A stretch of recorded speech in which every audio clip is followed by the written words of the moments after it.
Bismillahirrahmanirrahim. Assalamu alaikum, dear participants. Welcome to this session of self-improvement to the Quran series, which we have begun in Ramadan. Today, the passage that we are going to study is from Surah Bani Isra'il, and this passage is a rather lengthy passage, so I shall divide it into three parts, and we shall study the first part today. And this is perhaps the most comprehensive statement of morality and good morals that you can find at one single place in the Quran. In fact, if you can call this, or you can dub this passage to be the moral message of the Quran, it would be quite correct, because you'll not find this moral message being enshrined so compactly and so comprehensively at the same time at one single place. Yes, there are many places in which this moral message can be seen, but perhaps this is the most comprehensive part of the Quran.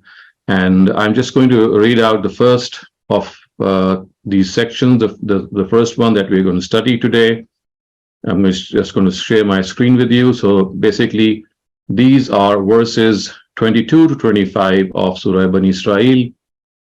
And as is the case with most moral directives, whenever these directives are stressed, we know from the Quran that one very common feature of this emphasis is that the Quran tends to repeat these directives in a way that it begins a whole passage with a certain directive, and the same directive is what we found at the end of that passage also. And exactly same is the situation here, as we shall see when we finish the third part of this passage, inshallah, day after tomorrow.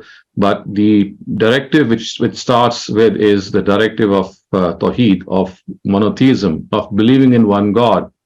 And you'll find that when this passage would end, it would again end with the same note that there is no God but one. So this monotheism is like a wall, is like a edifice within which all other directives are they're confined. And so therefore it shows also the importance of this directive and how basically it differentiates between a believer and a disbeliever. So the verses start off, لا تجعل مع الله إلها آخر فتقعد مذموما مخذولا. Listen, serve no other deity except God, lest on the day of judgment you are left blameworthy and helpless. So we know that the Quran was revealed in a time and in ambience and in a background in which polytheism reigned supreme. We know there were 360 idols which were placed in the Holy Kaaba. And as a result, for centuries, the Arabs had little knowledge left of them, of the remnants of Abraham and Ishmael's teachings. So, of course, they left the Arabs on monotheism and on Tawheed, but slowly, later on, in later generations, we find that this particular monotheism, or this belief in one God, it came to be replaced slowly and gradually by polytheism. And when the Quran was revealed, this was the zeitgeist, as they would say. It was the spirit of time. And you will find that 2/3 of the Quran it's concerns with polytheism, and you'll find you'll find issues related to polytheism in abundance. And so therefore, if you're not aware of this background of the Quran, that it actually is addressing the idolaters of its times, we might tend to get a little bored, and we might also tend to have this question in mind that today, when we are living in a more monotheistic world, especially the Abrahamic religions, which account for more than half the world's population, so how can we make sense of this polytheism? So notwithstanding the fact that polytheism is still rampant, and it still is a major religion to contend with, but at the same time, we have to understand that the Quran was revealed in an environment which was replete with polytheism. So this directive actually starts off, or this model directive passage starts off with this message that you should not serve any other deity than God, because if you serve any other deity than God, then you would actually acknowledge the fact that this is information that God has given you. And unless God gives you this information, and if you make up this information yourself, then this is nothing but ascribing a lie to God. And that's it. That is precisely why the Quran is called polytheism as iftara Allah. imputing falsehood to God. You have no proof of that. So, to guard oneself against all forms of polytheism, and also we should remember that at times, people who are monotheists, people who belong to the monotheistic tradition, they also tend to indulge in certain subtle forms of polytheism. So we have to stand guard against polytheism, polytheistic practices, and not deliberately indulge in any one of them. Yes, we have misconceptions, but then, as I said, the Quran is the best antidote to these misconceptions. So the two-thirds of the Quran that you'll find dealing with polytheism will only make sense to today's reader if he knows that the Quran was revealed in a time, in an era in which polytheism was the real religion of a better part of the world. So the verses go on and say that if you do this, فَتَقْعُدَ مَذْمُومًا مَخْزُولًا, that if you serve other deity, if you worship other deity than God himself, then all that you would find yourself is that you'll be helpless on the day of judgment, blameworthy, and there will be no way out for you.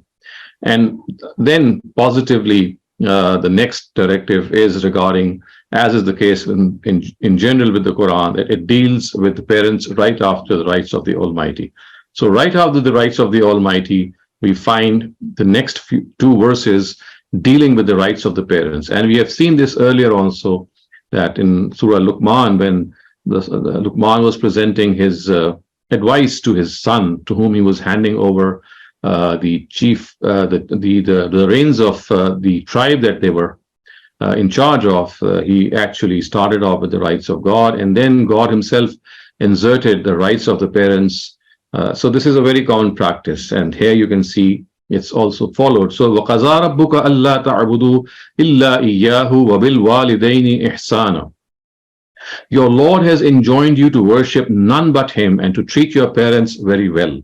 So previously, in the previous verse, we found that the same belief of Tawheed or monotheism was stated in a negative way, in a way that was trying to absolve the Almighty of all these attributes, and people were told that they should not in any way associate partners with him. And the very next verse enjoins the very obligation that we owe to God once we acknowledge him as our creator, and that is to worship him. So وَقَضَىٰ رَبُّكَ أَلَّا تَعْبُدُوا إِلَّا إِيَّاهُ. Your Lord has enjoined you to worship none but him. You cannot prostrate before any other deity. And the next thing that you have to acknowledge right after God is وَبِالْوَالِدَيْنِ إِحْسَانًا, that you have to treat your parents with kindness. And this is especially the case when they reach old age. So the next verse actually points this out, and it says, إِمَّا يَبْلُغَنَّ إِنْدَكَ الْكِبَرَ أَحَدُهُمَا أَوْ كِلَاهُمَا فَلَا تَقُلْ لَهُمَا أُفٍّ وَلَا تَنْهَرْهُمَا وَقُلْ لَهُمَا قَوْلًا كَرِيمًا. If either or both of them attain old age before you, show them no sign of impatience, nor scold them while answering. Speak to them with respect, and with softness lower arms of tenderness on them, and keep praying. So that is the next verse.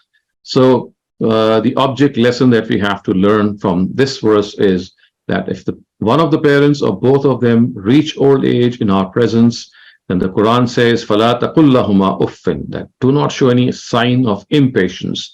Be patient with them, be forbearing with them, understand them, because they do become slow, they do become repetitive, they do have, they do behave exactly like you might expect a child to behave. So just as they showed patience when we were growing up, and we were being groomed by them, in a similar way, when parents reach that age that they behave like children, and at times there is an uncanny resemblance between the behavior of elderly parents and young children, then adult children must show, and they must be extremely patient with them. And فَلَا تَقُلْ لَهُمَا أُفٍّ, as you can see from this very word, uff, here it means that do not be impatient with them. And this is the right translation of this verse. Otherwise, it is generally translated in the sense that word uff is used in the Urdu language, of course, has a different connotation. So فَلَا تَقُلْ لَهُمَا أُفٍّ, and then the verse actually spells out something more grave, and it says, وَلَا تَنْهَرْهُمَا. Not only should you not be impatient with them, You must not scold them. And of course, this scolding and this telling off parents is often takes place because adult children don't realize that they have their own viewpoint, and the parents might have their own viewpoint, and parents at times become insistent, and as I said, they become repetitive, they forget things, and of course, they need some time also to think over. So do not scold them in any case if you feel that they are not going along with your own wishes and or your own desires. You can have your own difference of opinion, but that doesn't mean that you are rude to them. So wala tanharhuma. And the third clause actually then gives us the right manifesto in this regard, and it says, وَقُلْ لَهُمَا قَوْلًا كَرِيمًا. Speak to them with respect. So not only don't be rude with them, and not only don't scold them or in any way show disrespect to them, speak to them with honor, with dignity, which behooves their status. So God Almighty, we know He has created our parents in a way that they form the first seat of learning for all of us. They bring us up, they groom us, they sacrifice their lives, especially the mother. We know the services of the mother, the way she presents herself, the way she sacrifices her life and her time and so many other things, so that her children can benefit. We know this whole story, and it is a story which is found in every house. So this is what the Quran tells us, that in no way be impatient to them, because they are the ones who brought you into existence, and they are the ones who did all this for you. In fact, it goes on to say, وَاخْفِضْ لَهُمَا جَنَاحَ الظُّلِّ مِنَ الرَّحْمَةِ وَقُلْ رَبِّ ارْحَمْهُمَا كَمَا رَبَّيَانِي صَغِيرًا. And with softness, lower arms of tenderness on them, and keep praying, Lord, be merciful to them the way they nursed me with love and tenderness in childhood. رَبُّكُمْ أَعْلَمُ بِمَا فِي نُفُوسِكُمْ إِن تَكُونُوا صَالِحِينَ فَإِنَّهُ كَانَ لِلْأَوَّابِينَ غَفُورًا. People, your Lord fully knows what is in their heart, is in your hearts. If you remain obedient, He is very forgiving to those who turn to Him. So this is a beautiful, I would say, a metaphor, and in fact, it's more of a simile in which parents they are compared to small chicks, and the children actually are compared to a hen, as if just as a hen, she covers her chicks with her tender wings. In a very similar way, adult children are told that they must take their children, their own parents, under their wings and be tender and soft to them. And then this beautiful prayer that we have often listened to and we have been taught also, رَبِّ ارْحَمْهُمَا كَمَا رَبَّيَانِي صَغِيرًا, that Lord, be merciful to them, be kind to them, and just as they were kind to us and nursed us when we were growing and we were small. So this prayer is an obligation that we owe to our parents as much as we can. We have to be tender to them. We have to be soft to them. We have to be gentle with them. Yes, of course, we can have a difference of opinion. But then again, that difference of opinion doesn't mean that you have to be impolite. One stance can be stern without one stone being impolite. So we have to be extremely, extremely kind, and we must think about the fact that this difference of age and this difference of experience, of course, is something that we might benefit from. So it's not always that they are wrong. Yes, you might be, might have a different experience, but for grown-up children, I think the best way is that they must hear out this experience, even if they differ with them, because this experience is extremely rich. It will provide them with new insights, and then before dismissing such insights, they must reflect on these insights. They must think that, well, they have someone who have spent more time on this earth and they have more knowledge of things. So even if they have to dismiss their reasoning or their view, they must give it full weight. And this is how society is imagined by the Quran. It is a society in which there is due regard for the elderly, and there is due regard, of course, of the elderly for their children as well if they differ with them. And similarly, this difference of opinion should not be a cause of any harsh exchange of words. So, and the verse finally ends that if there is something wrong, if something has happened that it was not becoming of the children, then God knows this, and if you try to remain obedient and you try to remain soft, and you are you know that you have to set right these things. In kana lil awwabina ghafura, he's very forgiving to those who turn to him, which means that if they have done something amiss, then he would hopefully forgive them. So this brings us to an end to the study of the first part of this passage, and we shall continue it inshallah in the next two sessions as well. And now we are available for any questions that you might have. Thank you, Dr. Shehzad. I'll begin with a written question that I have with me. They want to ask what idols there were in Kaaba, and they say that they had heard they were prophets, they were of Prophet Ibrahim and Ismail. And they further ask, as has been told by Prophet Muhammad that he broke all the idols, was it not disrespectful towards Prophet Ibrahim? Shouldn't he have disposed those idols through any other way? I've heard that people of Makkah did not used to worship those idols, but then prayed through them. It means that as people do these days with the tombs of saints nowadays. Well, to my knowledge and to the best of my knowledge, I may be falling short here, but I haven't heard any idols of Abraham or Ishmael being placed in the Kaaba.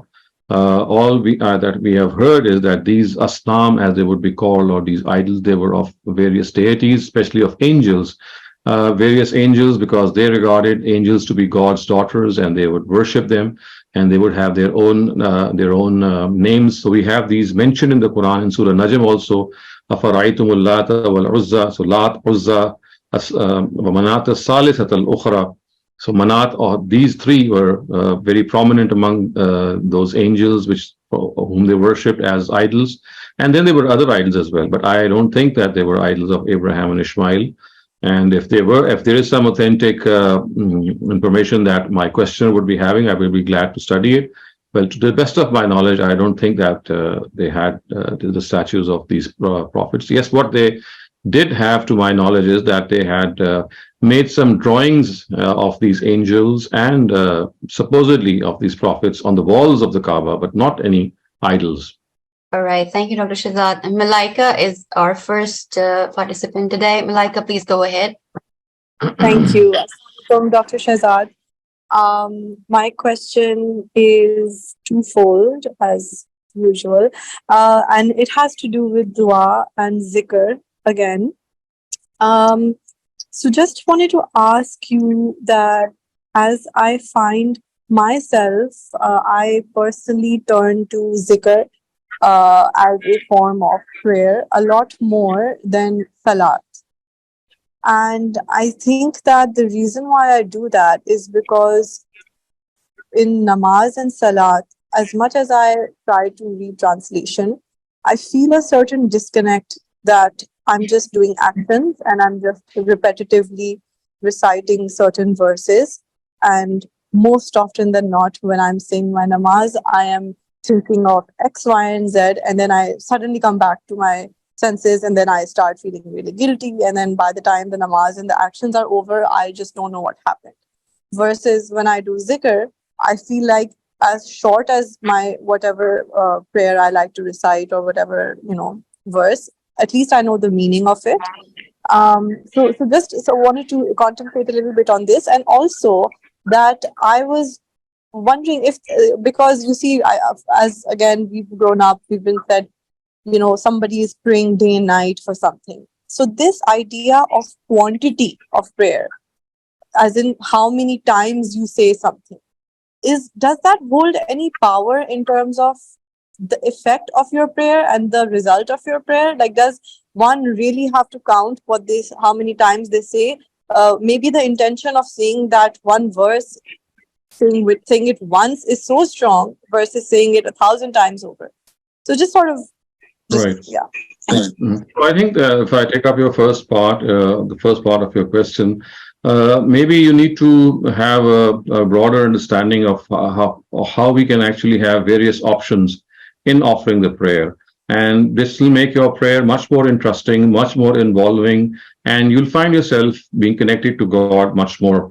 So first thing that you might know, I think, and I've said this a few times, maybe in these sessions as well, is that there are certain instances, there are more than I would say 40%, 40% in extent of the prayer which you can actually utter in your own language, whether it's in English or whether it's Urdu or any other language that you are comfortable with.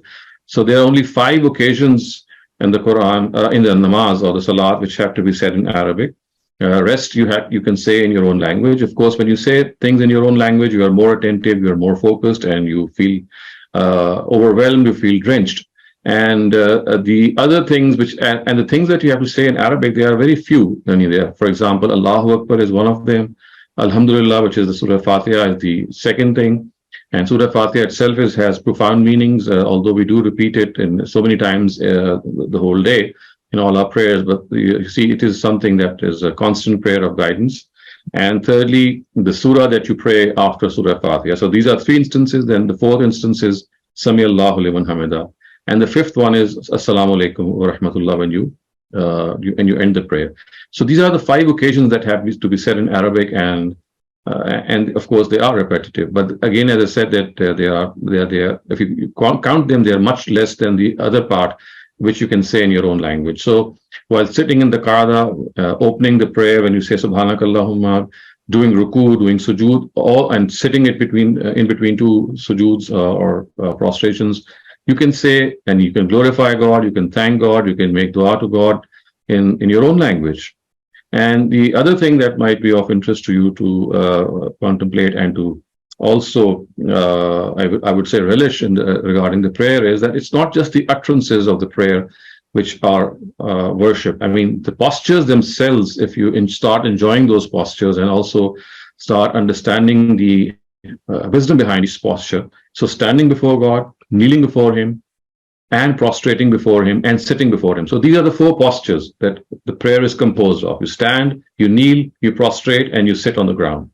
So each of these 4 postures, they have the feelings of worship, and they have feelings of connecting to God. Especially, I mean, if in your situation in the state of prostration, when you have the highest point of your body, which is your forehead, it is touching the ground. The amount of I would say comfort and soothing it has for you is unmatched and unparalleled. So it's not just the utterances, it is the postures as well, if you start reflecting on the importance of these postures.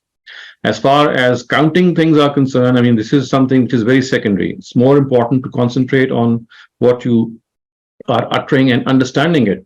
Counting has become a habit in our society, in our culture, and we end up laying more stress on counting than understanding that what we are saying with our tongue. So it is essential that you say something less, but whatever you say or whatever you utter, whether it's in your heart, whether it's through your tongue, it should be something that you are able to understand. And quantity is much more superior quality is much more superior than the quantity. So I think both these things go hand in hand. The prayer has its own charm, it has its own connection, and as I said, you will really enjoy the prayer if you can, and you can speak out to God during the prayer. You see, when you end the prayer, we often raise our hands in prayer, in dua, and you might you might like to know this, that when you're sitting in the Qada in the last rakat, or even in between the 2 rakats, when you're praying a 4 rakat namaz, that is the best time which has been taught to us to actually make dua. So the whole Qada, whether it's the shorter one or the longer one, it is the best time to actually utter that dua. This raising our hands is just a special case of making some special dua. Otherwise, dua or supplication is part of, it is within the prayer. It is found within the posture of the prayer that you can do it. So again, I think there are some other things as well, but I would say that these primary things, if you could maybe reflect on them more, I do think your prayer will become much more you'll connect to God much more, hopefully, inshallah. Thank you so much. I really appreciate this. Thank you.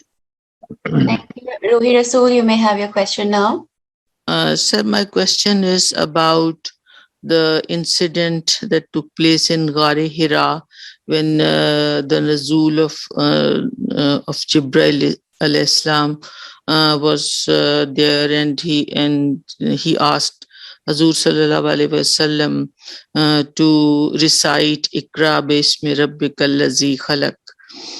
at that time, Hazur Sallallahu Alaihi Wasallam replied, I can't read, ana ummi, I'm illiterate. Why did he say that? He wasn't asked to write. And he was very well versed in communication, being a successful businessman. I have, Madam, I have given a whole lecture on this first revelation in one of my series, and this is a conventional interpretation that you are referring to.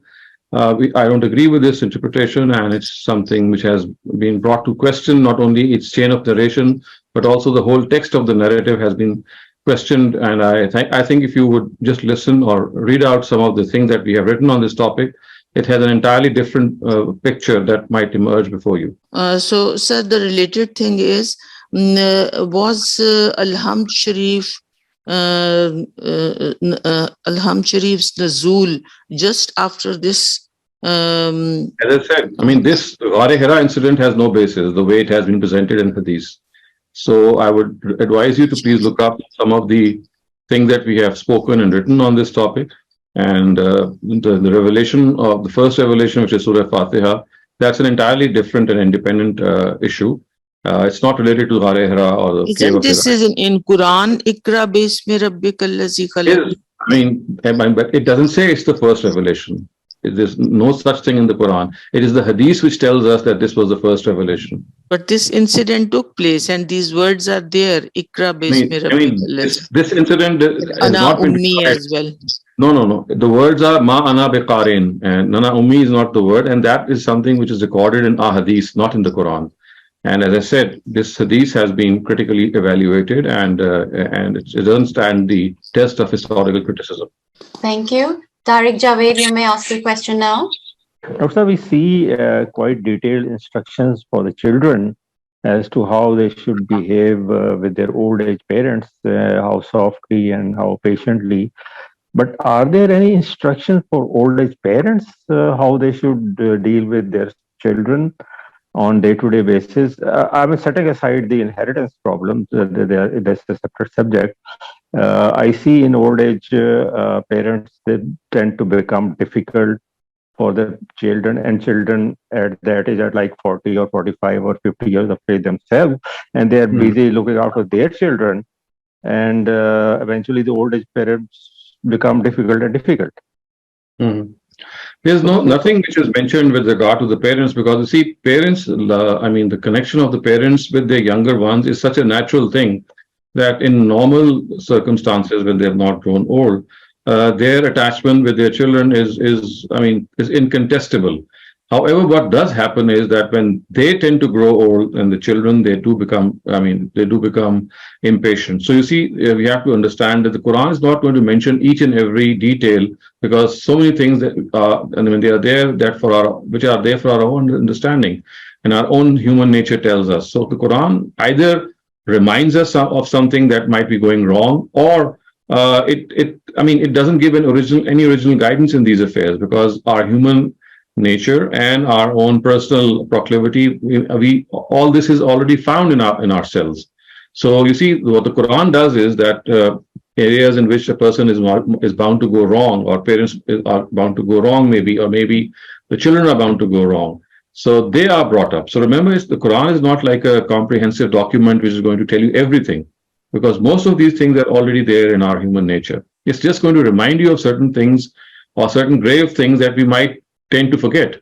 That's good. But if it's not in Quran, then like any research or any write-up by any of the scholars of our institution, Al-Mawrid, this is a subject itself. Right. So I have written a book which is called Modern Challenges to Parenting, and I think you might find it useful, because this is a book which relates to the challenges which parents face when they have grown-up children. So it might be of interest to you. Yeah, definitely. I would love to read that. Thank you very much. Thank you. Baran Nashur, you may ask your question now. My question is about the different styles of prayer, because different schools of fiqh have like different forms. For example, the Maliki, they give salam after the Imam gives the full salam, and Hanafis are following the giving salam. So can we, like, if we're not sure to follow which school of fiqh, can we just do whatever the majority is doing in the mosque if you're going to different mosques? Yes, I would say that whenever you are in a mosque or in a congregation, then it is always better, in fact, highly recommended that you follow the imam. If the imam is doing what the Malikis say, you follow him. If he's doing what the Hanafis say, because you see, at the end of the day, these two things, they don't make any difference. They are not the mandatory part of the prayer. Both of them are acceptable practices. Okay, and just a more broad question. Do we need to follow one specific school of fiqh, or can we, let's say pick and choose what we prefer in our lives? Well, if you are talking about, for example, understanding the Quran in various verses of the Quran, then it is always recommended that if you are in a position to compare the reasons between two scholars and accept the interpretation which appeals to your intellect. But if you are referring to schools of fiqh, like for example the Hanafites or the Shafi'ites, if you are a follower of the Hanafites, then there is no option but to follow them. But if you call yourself a Muslim, and to you all these scholars, they form a collective heritage of Muslims. So in all such cases, you can benefit from their opinions and see which one of them makes more sense to you. So, but it's not an obligation to follow one specific school of fiqh. No, it's not. Certainly not. Okay, thank you very much. Thank you. Naveed Irfan, you may ask your question. Assalamu alaikum. Walaikum assalam. Sajid sir, I have question कि आपकी जो किताब है The History of Quran, इसका उर्दू में तर्जुमा है क्या? Not yet. ये है, इस पे कुछ काम हो रहा है आगे? I don't think so. Not to my knowledge. I don't think anyone has attempted that as yet. But I do think that there are certain people who are summarizing this book in the Urdu language. So Hassan, his name is Hassan Khalid actually. So he's a person here in Pakistan, in Lahore, who is summarizing this book in Urdu. जी, तो Al-Mawrid उसे publish करेंगे. Actually, he doesn't belong to the scholars of Al-Mawrid. He is the son of Khalid Masood, a student of Ustaz Amin Hasan Islahi, and Idara Tadabbur Quran o Hadith is a famous institution. So, he is heading that institution, and he publishes the books of Ustaz Amin Hasan Islahi, particularly his Tarjuma Quran, and also he has published his father's Hayat Rasul Ummi. So I think that he is going to publish that. And I have another question. जो जिस तरह अल्लाह ताला ने कुरान में जो specific मुशरिकीन जो लफ्ज इस्तेमाल किया है, वो तो वहाँ के मुशरिकीन के लिए था, लेकिन जो मुशरिक लफ्ज है उसके मायने तो वो होते हैं जो शिर्क करे, जो अल्लाह के साथ किसी और को शामिल करें. तो ईसाई जो है वो तो अल्लाह के रसूल हजरत ईसा अलैहि सलाम को उनका बेटा कहते हैं, तो एक तरीके से तो वो शिर्क हुआ, तो हम उन्हें फिर तौहीद वाले रिलीजन में कैसे काउंट कर सकते हैं? Well, this is a very deep question, and I think I've answered it previously as well. And that is because, you see, they are deviant monotheists. They themselves regard them to be monotheists, and the Quran has not accepted that. Okay, then if you regard Jesus to be the Son of God, of course, the Quran says that it is an act of polytheism, but this doesn't make them polytheists. The example is, for example, of a Muslim who is a monotheist, but he goes to shrines and he prostrates before these shrines and prays to them, like the saints, like Ali Hajwari or Nizamuddin Auliya, all these things. A Muslim goes there and he prostrates there. So we would not call that person a mushrik, because what he's doing is, and he's basically following monotheism out of his heart, but he is, led astray in practicing an act of polytheism. So this is what the Quran has done, that it has accepted on face value that they are people of the book and they are monotheists. So it's not we that we have regarded them to be monotheists, it's the Quran who has regarded them the Ahlul Kitab, and it has regarded marriage with their marriage with their women to be precisely allowed on this basis. So what the Quran has done is it has accepted their their own claim that they are monotheists. But so what we have to understand is that unless a person himself or herself says that he or she is committing polytheism, we cannot call that person a polytheist. He or she is a monotheist, and all that we can say is that she or he is doing something which is taking him or her to the brink of polytheism. So it's like a monotheist indulging in polytheism. And that doesn't make that monotheist a polytheist. All that it does is it makes him a deviant monotheist. Just as a Muslim, as I said, who is a monotheist, but he would go and prostrate on such shrines. He would do an act of polytheism. So we would not call him a polytheist. What we would say is that, well, what you're doing is an act of polytheism. So the followers of Jesus, they indulge in acts of polytheism, but they are basically monotheists because they themselves say that they are monotheists. Thank you. Noshaba Wasim, you may ask a question now. I would request the participants to please ask their questions very concisely because we just have 3 more minutes left. Assalamu alaikum. So my question is how to deal with teenagers, like if they are making some decision which you feel it's not good, but they want to do that way. So how to convince them and how to respect their decision?